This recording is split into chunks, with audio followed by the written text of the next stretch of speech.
Assalamualaikum warahmatullahi wabarakatuh.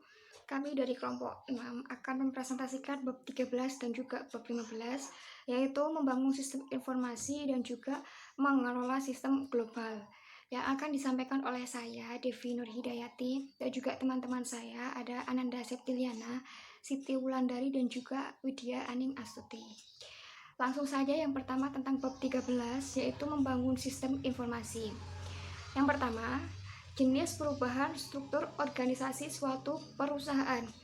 Nah, tentunya suatu perusahaan itu untuk mengembangkan sistem informasinya yaitu dengan merubah struktur operasionalnya, merubah struktur organisasinya. Nah, jenis yang pertama yaitu otomatisasi.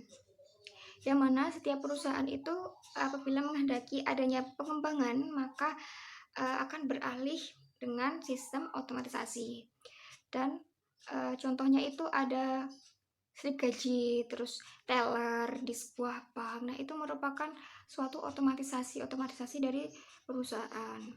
Yang kedua adalah rasionalisasi prosedur.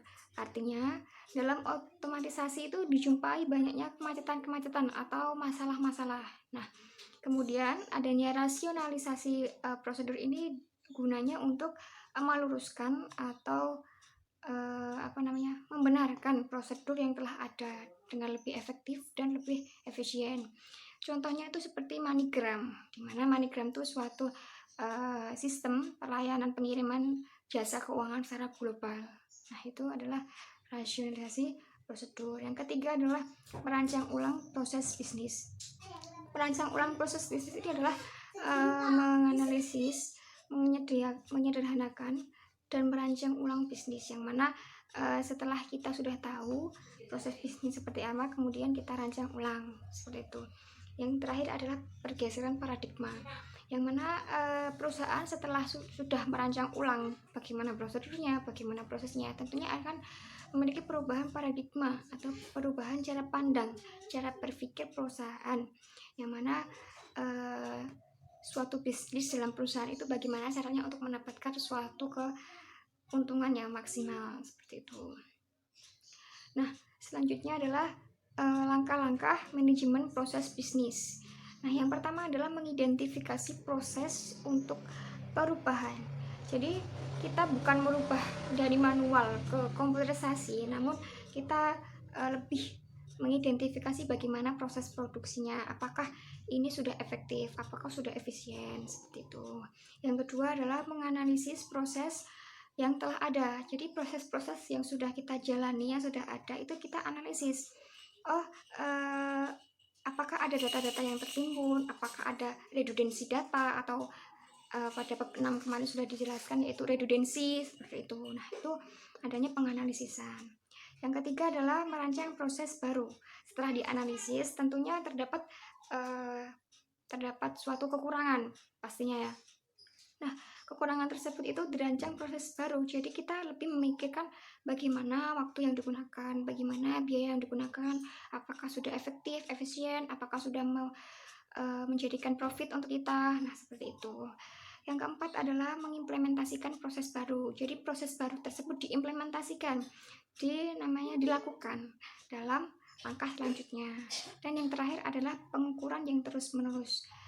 Pengukuran yang dimaksud di sini adalah pemantauan. Jadi proses kita itu lebih dipantau lagi. Apakah proses ini sudah cocok? Apakah proses ini bisa menjadikan manajemen proses bisnis kita itu lancar. Nah, seperti itu. Itu adalah langkah-langkahnya. Yang selanjutnya adalah pengembangan sistem. Intisar dari pengembangan sistem itu sendiri itu ada yang pertama analisis sistem. Analisis sistem ini berarti kita menganalisis sistem informasi yang ada, bagaimana sistemnya, sudahkah memecahkan masalah yang ada, seperti itu.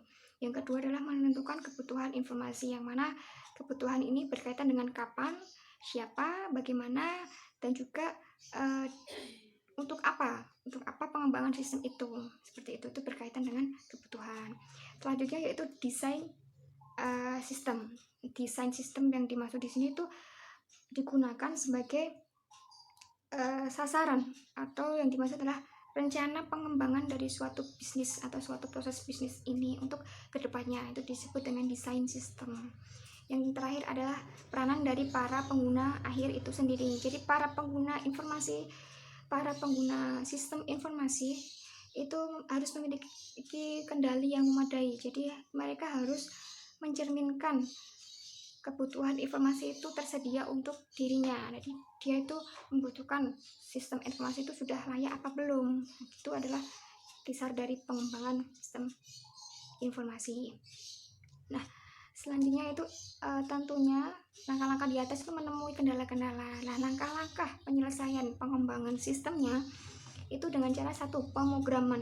Tentunya dalam kita melakukan langkah-langkah tersebut, ingin berpindah ke sistem informasi, kita tentunya akan memprogram perangkat, yaitu mendesain perangkat lunaknya. Perangkat lunak itu softwarenya seperti apa, kita ingin modelnya seperti apa untuk mengerjakan pengembangan sistem itu. Jadi yang sesuai dengan kriteria perusahaan masing-masing tentunya. Yang kedua adalah pengujian. Jadi diuji apakah perangkat lunak tersebut dengan aplikasi yang ada itu memadai, apakah cocok, dan apakah memberikan manfaat yang besar, seperti itu. Yang ketiga adalah produksi. Nah, produksi yang dimaksud di sini itu produksi softwarenya, produksi aplikasinya itu bagaimana, dan selanjutnya akan dikaji oleh para pengguna dan juga para spesialis teknisi untuk meng-cross-check bagaimanakah perkembangan dari aplikasi ini. Yang terakhir adalah pemeliharaan. Tentunya pemeliharaan ini dilakukan atau dilaksanakan tuh supaya apa? Supaya lebih terjaga, sistem informasi lebih terjaga, jadi dipelihara. Jadi adanya dikatakan langkah penyelesaian yaitu pemeliharaan, karena langkah terakhir dari sistem informasi itu dipelihara. Jadi sistem informasi supaya tidak bisa dimanipulasi, seperti itu. Jadi adanya pemeliharaan sistem informasi. Nah, yang terakhir dari materi saya adalah permodelan dan perancangan sistem. Ada dua metode yang di sini. Yang pertama adalah metodologi terstruktur. Artinya di sini mengacu pada kenyataan yang ada, bahwa teknik-teknik itu dilakukan tahap demi tahap. Artinya tiap tahap itu dibangun pada tahap yang sebelumnya. Jadi tahap-tahap tersebut terstruktur dari yang sebelumnya dirancang. Yang kedua adalah metodologi berorientasi objek. Jadi di sini mengacu pada objeknya sebagai unit dasar dalam menganalisis sistem. Tadi kan terstruktur itu berdasarkan nyata, kalau objek itu berdasarkan objek, seperti itu. Nah, materi selanjutnya akan disampaikan oleh teman saya, yaitu Ananda Septriana. Saya akan presentasi tentang pendekatan alternatif sistem pembangunan. 1. Siklus hidup sistem tradisional. Siklus hidup sistem adalah metode tertua untuk membangun sistem informasi. Metodologi siklus hidup adalah pendekatan bertahap untuk membangun sebuah sistem, membagi pengembangan sistem menjadi tahap formal. Metodologi sistem mempertahankan pembagian kerja formal antara pengguna akhir dan spesialis sistem informasi. Pakar teknis seperti analisis sistem dan pemrograman bertanggung jawab dan atas sebagian seperti pembagian kerja formal antara pengguna akhir dan spesialis sistem informasi. Pakar teknis seperti analisis sistem dan pemrograman bertanggung jawab atas bagian besar analisis, desain, dan pelaksanaan sistem. Yang kedua, prototipe. Prototipe terdiri dari membangun sistem eksperimen dengan cara cepat dan mudah agar pengguna akhir bisa mengevaluasi. Dengan berinteraksi dengan prototipe, pengguna bisa mendapatkan gagasan yang lebih baik mengenai kebutuhan informasi mereka. Prototipe yang didukung oleh pengguna dapat digunakan sebagai template untuk menciptakan sistem akhir. Prototipe ini adalah versi kerja dari sistem informasi atau bagian dari sistem. Namun model ini hanya merupakan model pendahuluan. Setelah beroperasi, Prototipe akan disempurnakan lebih lanjut sampai sesuai dengan kebutuhan pengguna. Setelah desain selesai, prototipe tersebut dapat dikonversi menjadi sistem produksi yang dipoles. Proses pembangunan desain awal, mencoba keluar, menyempurnakannya, dan mencoba lagi telah disebut proses berulang dari pengembangan sistem karena langkah-langkah yang diperlukan untuk membangun sebuah sistem dapat diulang berulang-ulang. Tahap-tahap dalam pembuatan prototipe. Tahap 1 yaitu mengidentifikasi kebutuhan dasar dari pengguna. 2. Mengembangkan prototipe awal. 3. Menggunakan prototipe. 4. Merevisi dan memperbaiki prototipe. Yang ketiga, pengembangan penggunaan akhir. Beberapa jenis sistem informasi dapat dikembangkan oleh pengguna akhir dengan sedikit atau tanpa bantuan formal dari spesialis teknis. Fenomena ini disebut pengembangan pengguna akhir. Serangkaian perangkat lunak yang dikategorikan sebagai bahasa generasi keempat membuat ini menjadi mungkin. Bahasa generasi yang keempat adalah perangkat lunak yang memungkinkan pengguna akhir membuat laporan atau mengembangkan aplikasi perangkat lunak dengan sedikit atau tanpa bantuan teknis. Beberapa alat generasi keempat ini juga meningkatkan produktivitas pemrograman profesional. Bahasa generasi keempat cenderung non-procedural atau kurang prosedural daripada bahasa pemrograman konvensional. Bahasa prosedural memerlukan spesifikasi untuk urutan langkah atau prosedur yang memberitahu komputer apa yang harus dilakukan dan bagaimana melakukannya. Bahasa non-prosedur hanya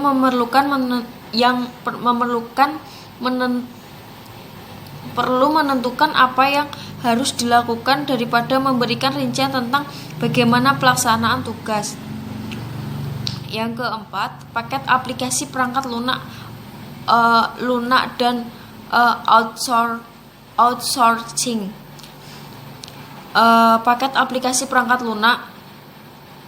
Selama beberapa dekade terakhir, banyak sistem telah dibangun di sebuah aplikasi pondasi paket perangkat lunak. Banyak aplikasi umum untuk semua organisasi bisnis, misalnya daftar gaji, piutang, buku besar, atau pengendalian persediaan. Untuk fungsi universal seperti itu dengan proses standar yang tidak banyak berubah seiring berjalannya waktu. Sistem untuk memenuhi sistem umum akan memenuhi persyaratan banyak organisasi.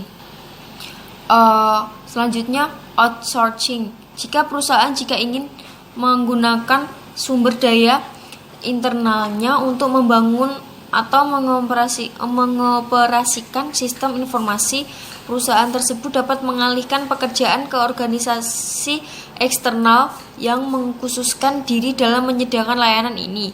Dalam bentuk outsourcing yang lain, perusahaan bisa menyewa vendor eksternal untuk merancang dan membuat perangkat lunak untuk sistemnya. Namun, perusahaan itu akan mengoperasikan sistem di komputernya sendiri. Vendor outsourcing mungkin berada di dalam negeri atau di negara lain. Yang selanjutnya, pembangunan aplikasi untuk perusahaan digital, yaitu 1. Rapid Application Development atau disingkat RAD. Istilah Rapid Application Development digunakan untuk menggambarkan proses pembuatan sistem kerja dalam waktu yang sangat singkat.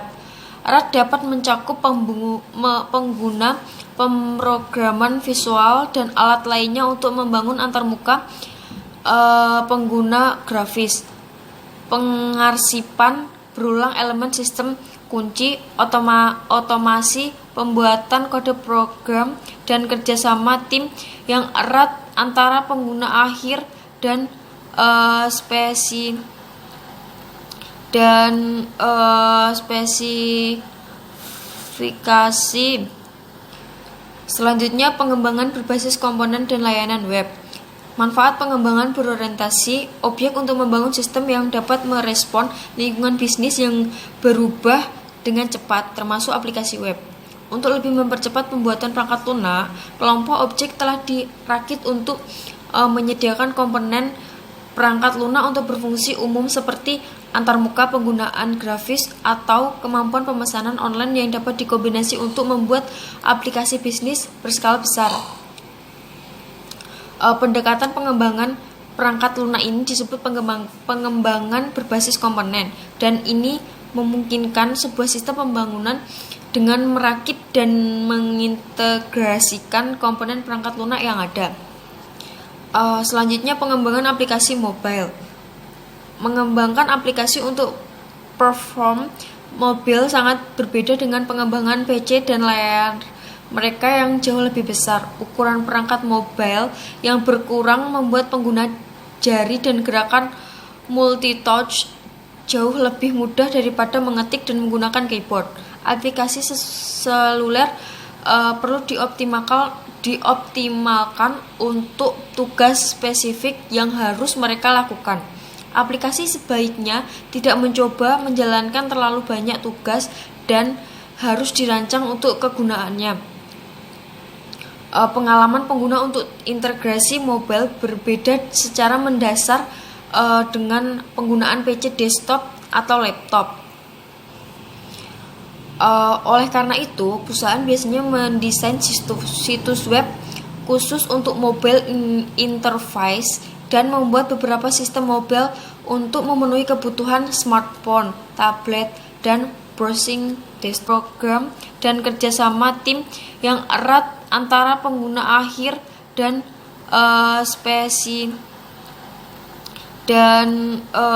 spesifikasi. Selanjutnya, pengembangan berbasis komponen dan layanan web. Manfaat pengembangan berorientasi objek untuk membangun sistem yang dapat merespon lingkungan bisnis yang berubah dengan cepat, termasuk aplikasi web. Untuk lebih mempercepat pembuatan perangkat lunak, kelompok objek telah dirakit untuk menyediakan komponen perangkat lunak untuk berfungsi umum seperti antarmuka, penggunaan grafis, atau kemampuan pemesanan online yang dapat dikombinasi untuk membuat aplikasi bisnis berskala besar. Pendekatan pengembangan perangkat lunak ini disebut pengembangan berbasis komponen, dan ini memungkinkan sebuah sistem pembangunan dengan merakit dan mengintegrasikan komponen perangkat lunak yang ada. Selanjutnya, pengembangan aplikasi mobile. Mengembangkan aplikasi untuk platform mobil sangat berbeda dengan pengembangan PC dan layar mereka yang jauh lebih besar. Ukuran perangkat mobile yang berkurang membuat pengguna jari dan gerakan multitouch jauh lebih mudah daripada mengetik dan menggunakan keyboard. Aplikasi seluler perlu dioptimalkan untuk tugas spesifik yang harus mereka lakukan. Aplikasi sebaiknya tidak mencoba menjalankan terlalu banyak tugas dan harus dirancang untuk kegunaannya. Pengalaman pengguna untuk integrasi mobile berbeda secara mendasar dengan penggunaan PC desktop atau laptop. Oleh karena itu, perusahaan biasanya mendesain situs web khusus untuk mobile interface dan membuat beberapa sistem mobile untuk memenuhi kebutuhan smartphone, tablet, dan browsing desktop.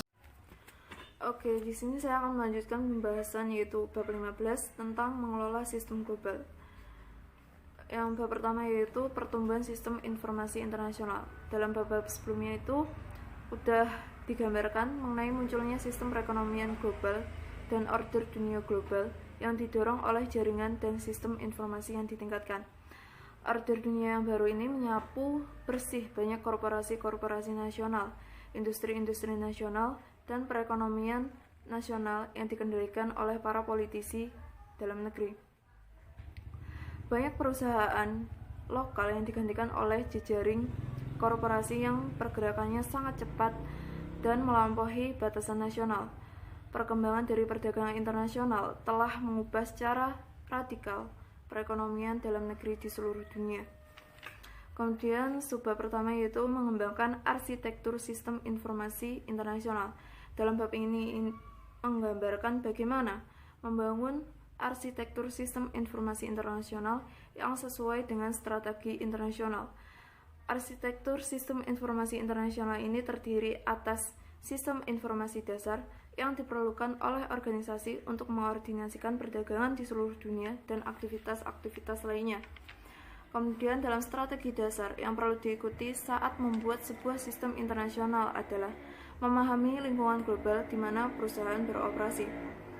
Ini berarti memahami kekuatan pasar secara keseluruhan atau penggerak bisnis yang mendorong industri ke arah kompetisi global. Penggerak bisnis di sini adalah kekuatan dalam lingkungan yang harus direspon perusahaan dan yang mempengaruhi arah gerak perusahaan. Kemudian subbab kedua yaitu lingkungan global, penggerak dan tantangan bisnis. Dalam lingkungan global, penggerak dan tantangan bisnis ini dibagi menjadi dua. Yang pertama yaitu faktor budaya umum, kemudian yang kedua yaitu faktor bisnis khusus.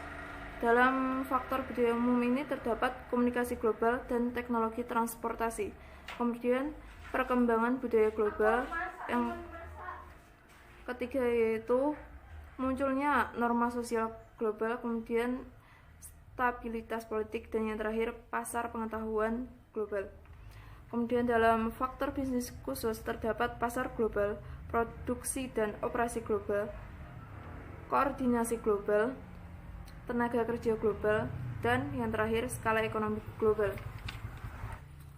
Kemudian dalam lingkungan global ini terdapat tantangan bisnis.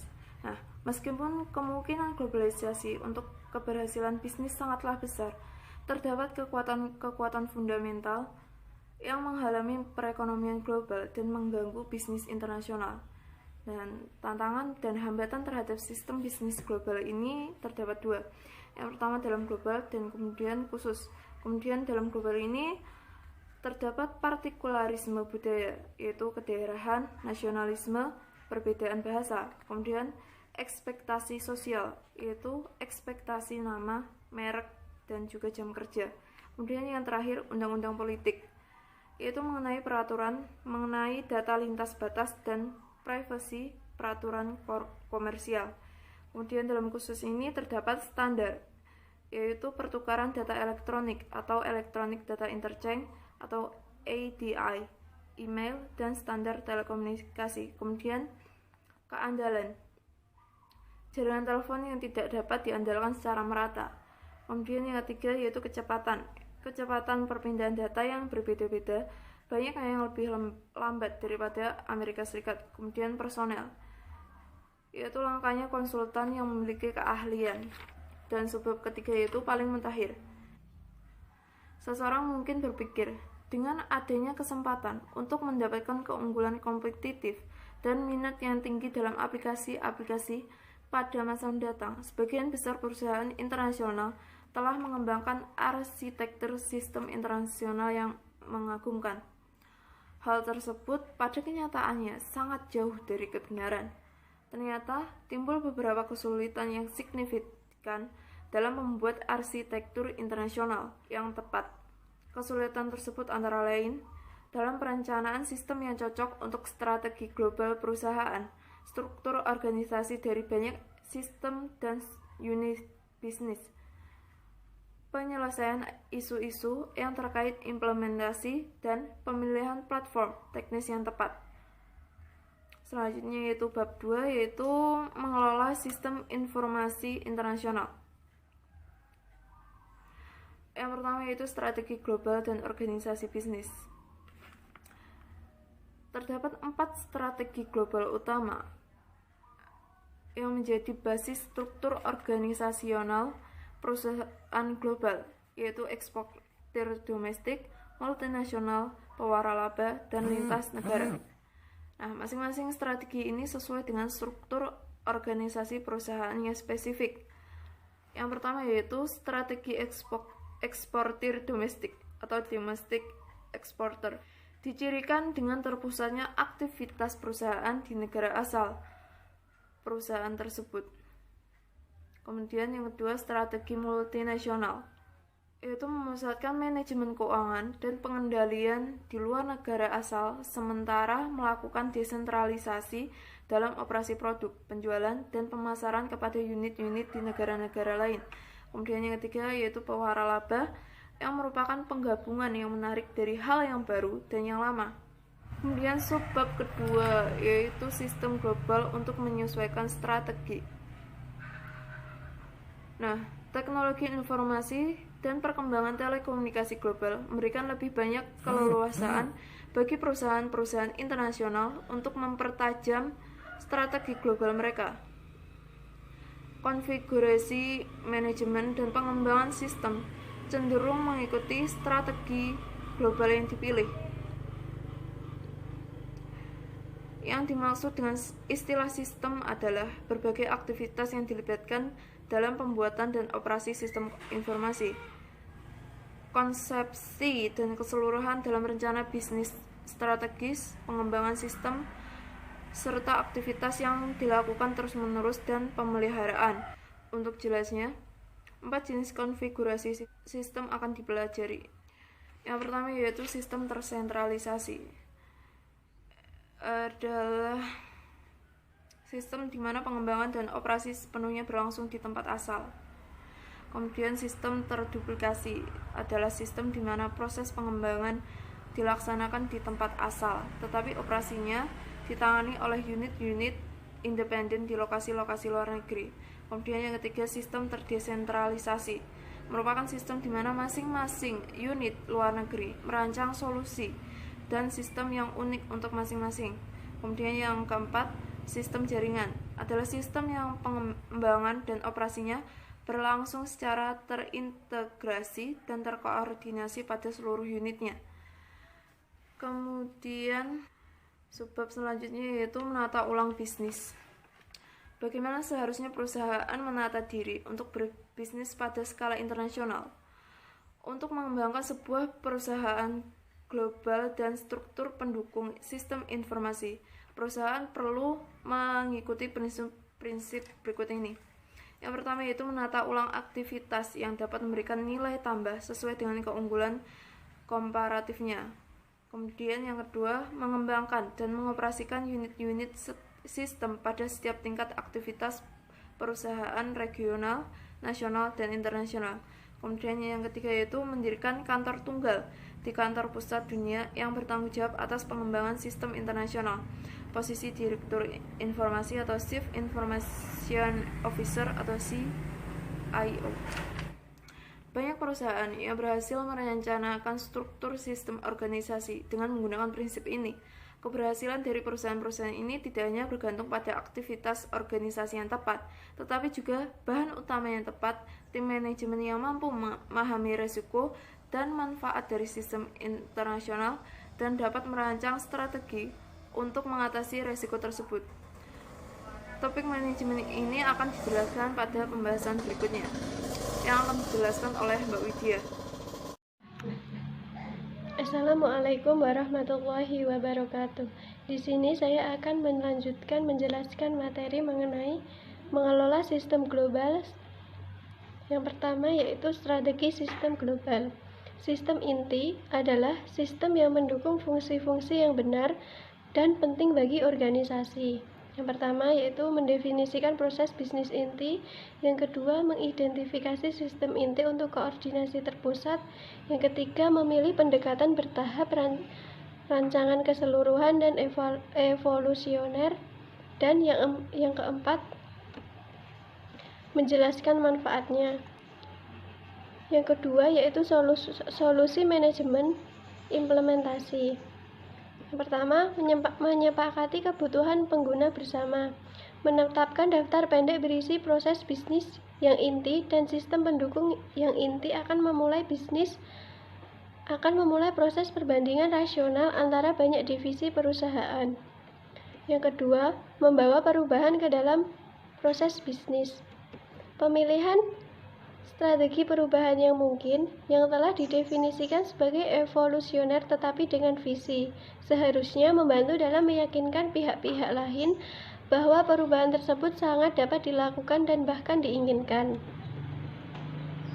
Selanjutnya, mengkoordinasi pengembangan aplikasi. Jauh lebih mudah untuk mengkoordinasikan perubahan dengan membuat langkah bertahap dari yang kecil menuju ke visi yang lebih besar. Yang D, mengkoordinasikan perilisan perangkat lunak. Perusahaan dapat membuat prosedur untuk memastikan bahwa semua unit operasi beralih ke perangkat lunak yang telah diperbarui pada saat bersamaan sehingga perangkat lunak setiap orang akan saling kompatibel. Yang E, mendorong pengguna lokal untuk mendukung sistem global. Jawaban untuk masalah ini adalah melibatkan pengguna dalam menciptakan rancangan tanpa memberikan kendali terhadap pengembangan proyek kepada pihak-pihak yang berkepentingan sempit. Materi yang selanjutnya yaitu isu dan peluang teknologi untuk rantai nilai global. Tantangan yang utama adalah menemukan cara untuk menstandarkan platform komputasi global ketika terdapat banyak sekali variasi unit operasi yang satu ke operasi yang lain. Dan tantangan utama lain yaitu menemukan perangkat lunak khusus yang ramah pengguna dan benar-benar dapat meningkatkan produktivitas tim kerja internasional. Namun keberadaan internet tidak akan menjamin bahwa informasi dapat mengalir dengan lancar ke seluruh dunia karena tidak semua unit bisnis menggunakan aplikasi yang sama dan kualitas dari layanan internet sangat bervariasi. Sebagai contoh, misalnya unit bisnis Jerman mungkin menggunakan sebuah perangkat kolaborasi open source untuk berbagai dokumen dan berkomunikasi yang sangat tidak kompatibel dengan tim kantor pusat di Amerika yang menggunakan Lotus Notes. Untuk menjawab tantangan global ini, dibutuhkan integrasi sistem dan konektivitas skala besar. Pertama, platform komputasi dan integrasi sistem.